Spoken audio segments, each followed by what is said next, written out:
Muito bem, irmãos, quem está acompanhando a leitura da Palavra de Deus junto com a igreja, já começou o livro de Êxodo.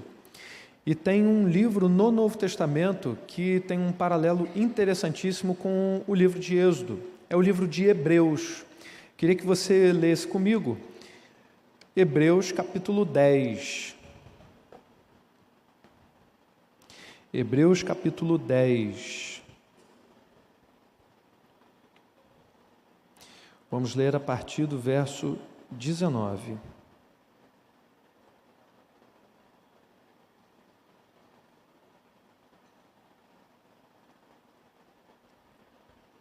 Hebreus capítulo 10, a partir do verso 19.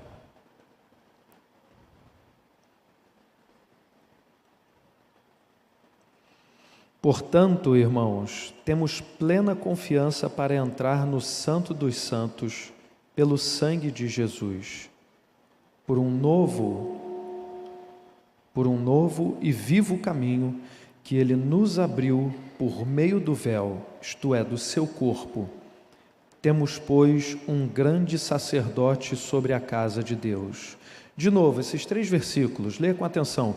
Portanto, irmãos, temos plena confiança para entrar no Santo dos Santos, pelo sangue de Jesus, por um novo e vivo caminho que Ele nos abriu por meio do véu, isto é, do seu corpo.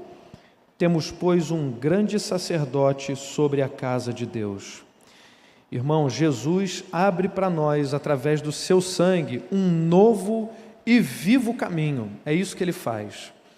Agora pensa comigo, aqui o livro de Hebreus eu falei para vocês que ele tem diversos paralelos com o livro de Êxodo.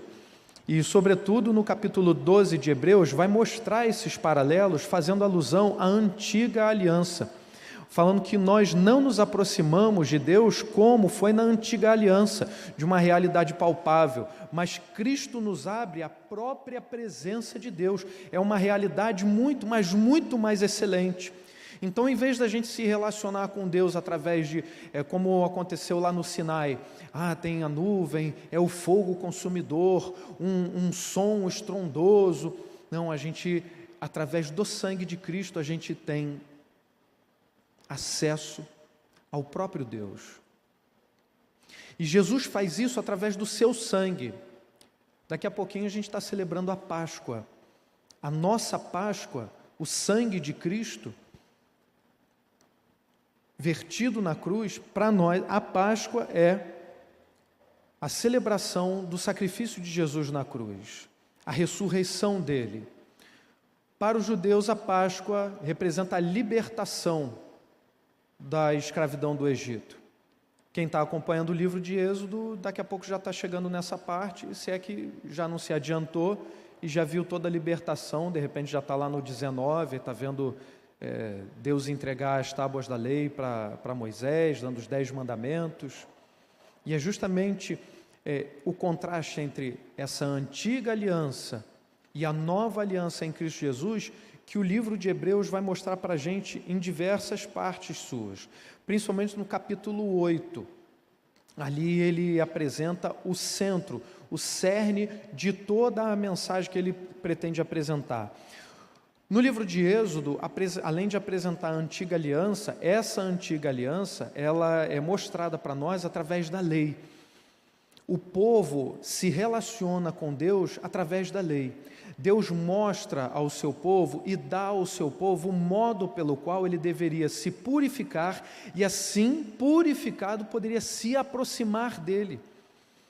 Deus é tão santo, mas tão santo, que lá no Sinai, quando Moisés recebe os recados de Deus para subir ao monte, para depois receber as tábuas da lei, Deus diz a Moisés e a todo o povo, mas através de Moisés, para que todos se purifiquem, todos, sem exceção. E a coisa é tão séria, a ponto de, depois que Moisés subir, o povo tivesse subido, o povo não poderia tocar no monte. Até se algum animal tocasse ou o povo tocasse, poderiam morrer. Tamanha a santidade do nosso Deus. Agora, no Novo Testamento, na Nova Aliança, Jesus abre o caminho para nós. Nós não nos relacionamos mais com Deus através de uma série de preceitos, de uma série de leis, ritos, né? A lei cerimonial, a lei civil, a lei moral. Para nós ainda permanece a lei moral, alguma coisa da lei civil, porque faz parte da moral, mas a lei ritualística, para nós, não tem mais efeito nenhum, porque Cristo cumpriu tudo aquilo que diz na lei. Então, nessa parte ritualística, a antiga aliança apresentava ao povo um modo de se relacionar com Deus através de diversos ritos de purificação. Então, o povo deveria apresentar sacrifícios a Deus para, assim, se purificar dos seus pecados e aí poder se aproximar de Deus. Mas, mesmo assim, não era o povo todo que poderia se chegar até a presença santíssima de Deus, representada no tabernáculo pelo Santo dos Santos, o lugar onde ficava a Arca da Aliança. Ali só entrava o sumo sacerdote. E a gente vai ver, como diz aqui em Hebreus, que Jesus abriu o Santo dos Santos para nós. Jesus nos dá completo acesso ao nosso Pai. Então, no livro de Hebreus, esse contraste entre a antiga aliança e a nova aliança está presente em todo o livro. São 13 capítulos apenas, em que o texto vai nos mostrando como o povo, vai relembrando como o povo de Deus na antiga aliança corrompeu a lei do Senhor e não a cumpriu. O problema não estava na lei do Senhor, mas na corrupção do próprio povo, que por um coração rebelde, um coração corrupto, não obedecia aos preceitos da lei. Então, Jesus vem e na nova aliança Ele cumpre toda a lei para que nós tivéssemos acesso ao nosso Deus. Por exemplo, em Hebreus 8, diz assim, 8:6, agora, porém, o ministério que Jesus recebeu é superior ao deles, assim como também a aliança da qual ele é mediador é superior à antiga, sendo baseada em promessas superiores. Então, no livro de Hebreus, Cristo é apresentado como o sumo sacerdote santíssimo de uma nova aliança, aliança feita no sangue de Cristo. Então, tudo aquilo que é apresentado no Antigo Testamento, em Cristo Jesus encontra a sua plenitude. Então, esse contraste entre Hebreus e Êxodo, no livro de Hebreus, nós vemos a instituição também dos sacerdotes, e são aqueles que vão mediar a relação entre Deus e o povo. No Novo Testamento, agora nós vivemos não uma mediação através de qualquer homem, mas daquele que é o próprio Deus que se fez carne, que é Jesus Cristo. Então, Jesus, como filho, a gente diz na teologia sistemática que ele cumpre um papel de mediador, mas, de fato, diante de Cristo Jesus, nós estamos diante do próprio Deus. É o nosso Deus, nós temos acesso direto a Deus através de Cristo Jesus. Essa nova aliança é dita, ainda nesse capítulo 8 de Hebreus, da seguinte forma: Deus, porém, achou o povo em sua falta e disse, estão chegando os dias, declara o Senhor, quando farei uma nova aliança com a comunidade de Israel e com a comunidade de Judá. Agora presta atenção na diferença entre a antiga e a nova aliança. Não será como a aliança que fiz com os seus antepassados, quando os tomei pela mão para tirá-los do Egito, visto que eles não permaneceram fiéis à minha aliança. Eu me afastei deles, diz o Senhor. Esta é a aliança que farei com a comunidade de Israel. Depois daqueles dias, declara o Senhor, porei minhas leis em suas mentes e as escreverei em seus corações. Serei o Deus deles e eles serão o meu povo. Porei minhas leis em suas mentes e as escreverei em seus corações. Serei o Deus deles e eles serão o meu povo. Quem passou pelo final de semana de treinamento, no módulo especial sobre a Bíblia, fez um passeio sobre essa história inicial do povo de Deus, desde a criação até Juízes. E o que a gente vê repetidas vezes é que Deus dá toda a orientação para o seu povo. Vocês querem viver bem, vocês querem ser felizes, vocês querem ser abençoados? Então o caminho é esse daqui, façam isso, cumpram os meus mandamentos. E repetidas vezes o povo trai o Senhor, dá as costas ao Senhor. O povo não cumpre os mandamentos do Senhor. E está aqui no livro de Hebreus, na verdade, essa leitura que ele faz sobre a nova aliança, também, ele faz referência a Jeremias 31. Então, esse recado de uma nova aliança que estava chegando, já era dita até pelos profetas. Então, o povo, quando se depara com a figura de Jesus Cristo, o Messias, eles já estavam preparados, eles já sabiam do que haveria de acontecer. Mas, de novo, veio Jesus e não o aceitaram. Irmãos, desse pequeno percurso aqui que a gente já fez, a gente deve extrair algumas lições. Por exemplo, de todo esse contraste, a primeira lição que a gente pode tirar é a seguinte: a lei era apenas uma sombra dos bens futuros. O sangue de Cristo é que é a realidade da vida eterna. No capítulo 10, verso 1, no início do capítulo 10, que a gente leu um trechinho, diz: a lei traz apenas uma sombra dos benefícios que hão de vir, e não a realidade dos mesmos.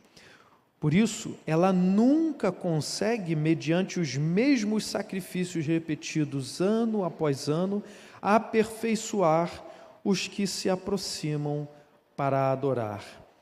Irmãos, o que a gente viu repetidas vezes é que o povo não aprende. Por conta do seu coração endurecido, por conta da sua teimosia, por conta da sua corrupção, por conta do pecado que ainda milita na nossa carne, até mesmo nós caímos. Mas como lemos no recadinho antes aqui da mensagem, se a gente tropeça, a gente tem um advogado diante de Deus, Jesus Cristo o justo, é o que diz a primeira carta de João. Mas é claro que aquele que foi lavado pelo sangue do Cordeiro não vai viver pecando e não vai buscar o pecado. Muitas pessoas que estão no mundo não entendem a religião cristã, não entendem o próprio Cristo, porque não tiveram essa experiência com Deus. Então acham que a gente vive na igreja desse modo. Então se Jesus cumpre tudo, eu não preciso fazer nada, então eu posso me esbaldar, posso fazer uma bagunça na minha vida, e depois eu vou ser salvo, vou ter uma recompensa. É claro que não é nada disso, não é nada disso. Esse tipo de raciocínio é um raciocínio diabólico, não faz parte da mentalidade cristã. Aquele que já tem uma aproximação, já está com Deus, tem em Deus seu Pai, a fé em Cristo Jesus, o Filho de Deus, que já foi lavado pelo sangue do Cordeiro, nunca vai raciocinar desse modo. Então Jesus já me deu a vida eterna, então hoje eu posso sair, posso fazer o que eu quiser. Não. A gente recebeu a danação por causa disso, porque Adão, lá no início da criação, falou: então quer dizer que se eu comer desse fruto aqui, então eu vou poder fazer o que eu quiser? Eu que vou definir agora o bem e o mal? Não é nada disso. Temos um novo e vivo caminho em Jesus. E no Antigo Testamento, a lei representava apenas uma sombra da realidade excelente que é Cristo Jesus. Segunda lição que a gente pode extrair é que em Cristo nós temos acesso ao próprio Deus. Aqui agora, Hebreus 10, voltando ao verso 19 e verso 18. Verso 19 e 20, perdão. Portanto, irmãos, temos plena confiança para entrar no Santo dos Santos pelo sangue de Jesus, por um novo e vivo caminho que Ele nos abriu por meio do véu, isto é, do seu corpo. Um novo e vivo caminho. Não sei se acontece contigo, mas quando eu já leio essa frase, eu penso logo na música, né? Um novo, e eu ouço o próprio Felipe cantando, né? Eu lembro dele mesmo cantando. Um novo e vivo caminho, é isso que Cristo nos abre. Não é um caminho marcado por velhos hábitos ou por soluções antigas que nós inventamos. Eu não sei se você já parou para ler com calma a Bíblia toda, pelo menos se você se envolver agora na leitura de Êxodo, você vai perceber isso. Mas quem já leu pelo menos esses primeiros livros, já percebeu que Deus vai cercando o seu povo com diversos mandamentos. Se você está acompanhando a leitura de Êxodo, você está no início e você vai ver Deus entregando 10 mandamentos, mas depois você vai se espantar com a quantidade de mandamentos que Deus continua a entregar para o seu povo. Não são apenas 10, são 613 mandamentos. Quando você ler lá em Romanos, quando Paulo fala do peso da lei, você não pode pensar apenas em 10 mandamentos, mas em 613 mandamentos. Gente, tem mandamento para tudo. E mesmo com tudo isso, Deus cercando o seu povo, com tudo quanto era orientação, podia imaginar assim, o que você tem que comer, o que você tem que vestir, o que você deve pensar, o que você deve fazer. Deus cercou o seu povo de todo jeito. Como Jesus diz, não é? Vai, Jerusalém, Jerusalém, Jerusalém, quantas vezes eu não fiz com vocês como a galinha faz com os seus pintinhos, né? Colocando debaixo das asas, quase que mimando o seu próprio povo, assim Deus fez. E o povo não correspondeu a esse amor todo. A gente não pode fazer a mesma coisa. Aqui, através de Cristo Jesus, a gente tem acesso direto a Deus. Irmãos, temos plena confiança para entrar no Santo dos Santos. Como já fiz referência, esse Santo dos Santos era o lugar mais sagrado do tabernáculo. Deus estabelece aquele lugar para ficar a Arca da Aliança, a arca na qual estavam os 10 mandamentos. E ali representava o lugar mais santo do tabernáculo, a presença do próprio Deus. Então ninguém poderia entrar ali inadvertidamente, não poderia entrar, vou dar uma olhada ali no Santo dos Santos, seria fulminado, morreria. O sacerdote tinha que passar por um processo ritualístico de purificação para poder entrar no Santo dos Santos. Somente ele poderia entrar. E olha o que Jesus faz. Jesus abre, ele rompe o véu e abre para nós. Vocês têm curiosidade? Não, não é curiosidade não. Entrar no Santo dos Santos, essa entrada que Jesus permite a nós, é a vida eterna. Ele nos dá isso de graça. E como é que Jesus faz isso? Daí vem a terceira lição. Cristo fez o sacrifício definitivo, de uma vez por todas. E essa expressão é repetida várias vezes aqui no livro de Hebreus, para se referir à obra de Cristo. Cristo fez o sacrifício definitivo, de uma vez por todas. Antes, na antiga aliança, o povo tinha que se purificar através de diversos ritos. Agora não, na nova aliança não. Jesus já fez o sacrifício maior, definitivo, de uma vez por todas. A gente não precisa fazer sacrifício algum para nos tornarmos aceitáveis diante de Deus. Isso é impossível para nós. Mas Jesus nos torna aceitáveis. Jesus nos torna santos, Jesus nos torna justos. Volta um pouquinho aí no verso 11 desse capítulo 10 de Hebreus. Dia após dia, todo sacerdote apresenta-se e exerce os seus deveres religiosos, repetidamente oferece os mesmos sacrifícios, que nunca podem remover os pecados. Mas quando este sacerdote acabou de oferecer para sempre um único sacrifício pelos pecados, assentou-se à direita de Deus. Agora ele está falando de Jesus. Daí em diante ele está esperando até que os seus inimigos sejam colocados como estrado dos seus pés. Porque por meio de um único sacrifício, ele aperfeiçoou para sempre os que estão sendo santificados. Você é uma nova criação, uma nova criatura em Jesus Cristo, amém? Então, você está sendo santificado. Jesus já fez uma obra na sua vida. Sob a ótica da eternidade, a realidade desse texto já é presente na nossa vida, porque por meio de um único sacrifício, ele aperfeiçoou para sempre os que estão sendo santificados. A obra de Jesus já está completa na nossa vida. Por que a gente ainda vai repetir o péssimo exemplo do povo de Israel, que vagando pelo deserto ficava com saudade da cebola do Egito? saudade de viver na escravidão. Não é possível alguém que seja uma nova criatura ter saudade de uma vida de escravidão do pecado. E essa terceira lição nos mostra que Cristo fez o sacrifício definitivo. O povo distorceu a lei do Senhor, de modo que, em vez de aperfeiçoá-los, os ritos de purificação acabavam lembrando do povo o próprio pecado. E aí, de maneira relaxada, olha só o raciocínio diabólico deles. Olha que maravilha, essa semana pequei pra caramba. Mas vou chegar lá no templo, apresento os sacrifícios e está tudo certo. Estou purificado, pronto para mais uma semana de pecadão. Que isso? Se você acompanhar a crítica dos profetas ao povo, isso se repete. Essa distorção, essa corrupção que o povo de Israel fez do culto ao Senhor, usando o culto, os ritos que o Senhor estabeleceu, os sacrifícios, como meio para um relaxamento espiritual.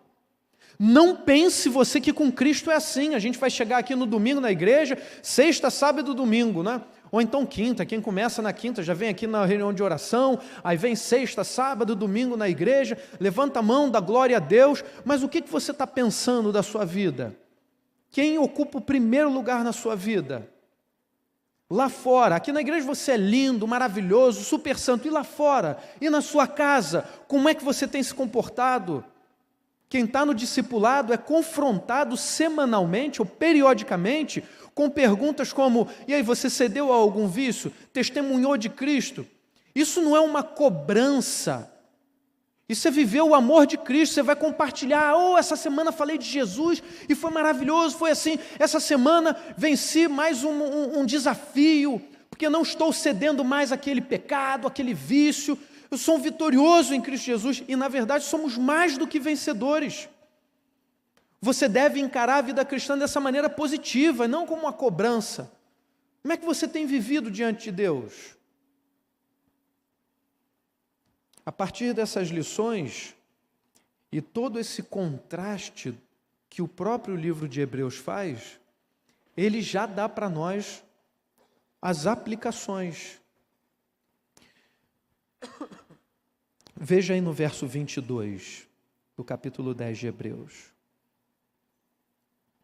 Depois dele ter dito: portanto, irmãos, temos plena confiança para entrar no Santo dos Santos pelo sangue de Jesus, por um novo e vivo caminho que ele nos abriu por meio do véu, isto é, do seu corpo. Temos, pois, um grande sacerdote sobre a casa de Deus. Sendo assim, aproximemo-nos de Deus com um coração sincero e com plena convicção de fé, tendo os corações aspergidos para nos purificar de uma consciência culpada e tendo os nossos corpos lavados com água pura. Primeira aplicação: tenha um coração sincero e cheio de fé diante de Deus. Isso daqui é tão fundamental e tão importante que até mesmo as pessoas de fora da igreja perceberam, às vezes sem o saber, mas já perceberam. Por exemplo, uma enfermeira australiana chamada Bronnie Ware, ela escreveu um livro baseado na experiência dela com pacientes terminais, ou seja, pessoas que estavam próximas da morte. O nome do livro é Antes de Partir. E ela, nesse livro, ela elenca 5 arrependimentos, de todos os arrependimentos que as pessoas têm, ela elenca 5 arrependimentos que são os mais comuns dentre as pessoas que estão assim muito próximas da morte. Os arrependimentos são os seguintes: em primeiro lugar, a pessoa se arrepende porque ela desejaria ter mais coragem de ter vivido uma vida verdadeira e não a vida que os outros queriam que ela vivesse. Segundo arrependimento, desejaria não ter trabalhado tanto. Isso todo mundo, né? Até gente que curte a vida aí. Terceiro, desejaria ter tido coragem de expressar os meus sentimentos. Quarto arrependimento, desejaria ter tido mais contato com os meus amigos. E quinto arrependimento, desejaria ter me permitido ser mais feliz. Gente, vamos resumir esses 5 arrependimentos num só, que é o que o texto de Hebreus está dizendo aqui, ó. Aproximemo-nos de Deus com um coração sincero. Todos esses arrependimentos estão relacionados a uma coisa só. Todas essas pessoas faltaram com a verdade diante de Deus. Elas faltaram com a verdade da vida diante de Deus. Elas viveram uma vida de aparências, em vez de ter um coração sincero diante de Deus. Ninguém engana o Senhor. Quem somos nós? Pensando que a gente vai dar uma volta em Deus. É claro que a gente não vai abrir o nosso coração para qualquer um, porque não é qualquer pessoa que está preparada para ouvir as nossas mazelas, as nossas dores, as nossas dificuldades. Mas para Deus, você tem que abrir o seu coração. Você não pode esconder o seu pecado do Senhor. Tem que confessar Ele. Tem que falar com Deus. Todas essas pessoas se arrependeram porque não tiveram uma vida autêntica. A gente não pode chegar no fim da vida e se arrepender dessa forma. Mas a gente deve chegar no fim da vida dizendo, cumpri a minha missão diante do Senhor. Tenha o seu coração sincero diante de Deus. Se aproxime dele assim, com plena convicção da fé que tem em Jesus. Segunda aplicação, agarre-se à esperança que Cristo dá. Hebreus 10, 23 nos diz, apeguemo-nos com firmeza à esperança que professamos, pois aquele que prometeu é fiel. Se repetidas vezes a gente vê na história do Antigo Testamento todinho, o povo sendo infiel a Deus, por um outro lado, o Senhor Deus não move 1 milímetro a sua vontade. O Senhor Deus permanece fiel. A aliança que o Senhor estabeleceu com o seu povo, Ele cumpriu do início até a eternidade. O povo que deu as costas ao Senhor, mas Deus permanece fiel, e pelo sangue de Cristo nós temos acesso ao Pai, nós temos a vida eterna, e isso ninguém pode tirar de nós. Permaneça fiel e se agarre à fé, à esperança em Cristo Jesus. Terceira aplicação, cuide dos irmãos e incentive, anime os irmãos. Dá uma força. Verso 24, Hebreus 10, 24. Consideremo-nos uns aos outros para incentivar-nos ao amor e às boas obras. Gente, uma das coisas mais marcantes que eu tenho vivido aqui na Oceânica é isso. Eu encontro com os irmãos e os caras parecem que chegam aqui tão eletrizados. Sabe quando você acaba de ver um filme incrível ou que você viu uma cena que te trouxe uma surpresa enorme e você quer contar para alguém?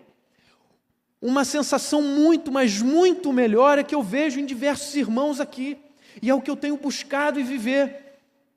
Em algumas histórias que já contei para algumas pessoas e de fato tenho vivido.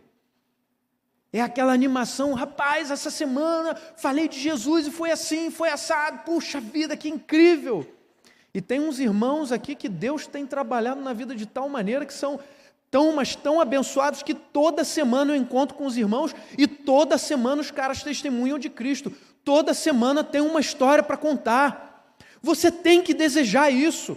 Se agarrando a fé em Cristo Jesus, como a gente viu aqui na segunda lição, na segunda aplicação, você vai cuidar dos irmãos para que a gente esteja se animando um ao outro. E aí, qual é a novidade? Qual é a novidade? Qual é a novidade? Você tem que compartilhar da sua fé. E você tem que compartilhar com os irmãos as suas experiências. O que Deus tem te falado em oração, os textos que Deus tem trazido à sua memória, ao seu coração. Se Deus falar com você, manda um WhatsApp, manda uma mensagem para um irmão, manda esse versículo para o outro, compartilha esse versículo aqui lá na rede social, nas mídias sociais. Faça isso imediatamente. Você está com o celular na mão, isso é rápido. Isso pode ser um recado para alguém. A igreja toda precisa incentivar um ao outro para que a gente viva essa fé fervorosa. E quarta aplicação, reúna-se com a igreja. Esse aqui é um texto que os desigrejados não vão gostar de ler, e de fato nem leem. Hebreus 10, 25. Não deixemos de reunir-nos como igreja, segundo costumes de alguns, mas encorajemo-nos uns aos outros, ainda mais quando vocês veem que se aproxima o dia. Olha só o que a palavra de Deus diz: vamos à igreja, esteja na igreja. E não pense você que, vou assistir pela internet. Isso é para exceção. Infelizmente, aqueles irmãos que estão assistindo pela internet têm, assim, acesso a uma porção do que acontece aqui. Mas não é a mesma coisa estar junto com o povo de Deus, louvando junto com o povo de Deus, meditando na palavra do Senhor. Isso é maravilhoso, isso é tremendo. Gente, vou contar um segredo para vocês, para quem não sabe. Eu me converti numa igreja tradicional, quadradona. Aí a música lá, gente, não tinha nada a ver com essa aqui não. Era uma bênção, tá? Serviu para me trazer a Cristo, né? Coisa maravilhosa. A igreja tinha até aquele amém tríplice. Quem lembra disso? Quem já viveu isso? Acho que, tem um pessoal, quando era bebê aí.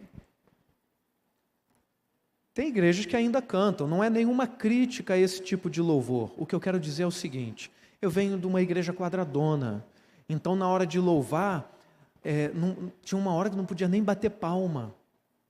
E aqui a gente vive uma liberdade maravilhosa, divina em Cristo Jesus.